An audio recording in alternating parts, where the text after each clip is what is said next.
పార్వతీపురం మాన్యం జిల్లా గుమ్మలక్ష్మీపురం జెడ్పీహెచ్ఎస్ పాఠశాలలో ఎమ్మెల్యే జగదీశ్వరి బడితోట కార్యక్రమంలో పాల్గొన్నారు. ఆమె ఆధ్వర్యంలో మండలంలో ఉన్న 166 పాఠశాలల ఉపాధ్యాయులకు ఆకుకూరలు, కూరగాయలు, విత్తనాలు పంపిణీ చేశారు.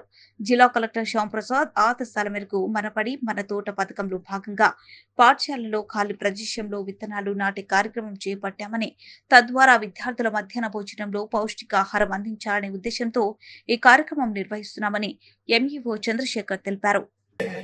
ప్రతి ఉద్యోగికి ఫస్ట్ తారీఖున జీతం ఇవ్వడం, తర్వాత ప్రతి పెన్షన్దారుకి ఫస్ట్ తారీఖున జీతం ఇవ్వడం.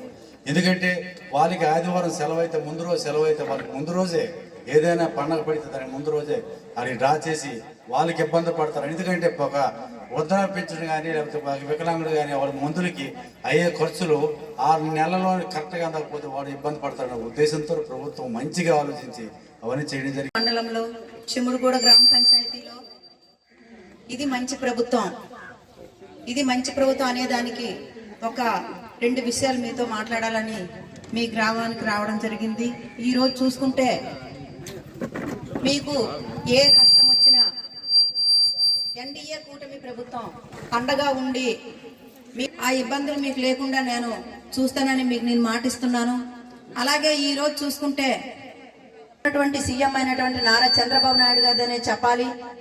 మరి 1వ తారీఖు రాగానే సెలవు పడుతుందని కూడా తెలిసి మీరందరూ కూడా ఎక్కడికైనా 16,437 పోస్టులకి భర్తీ సిద్ధం చేసినటువంటి గవర్నమెంట్ ఏదైనా ఉంది అంటే అది ఎన్డీఏ కూటమిదని మీకు తెలియజేస్తున్నాను.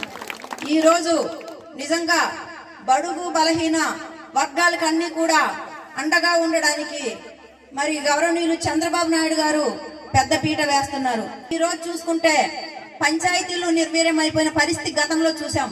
కానీ ఈ రోజు అదే పంచాయతీలు చక్కగా నడవాలని చెప్పి పంచాయతీల్లో మరి వివిధ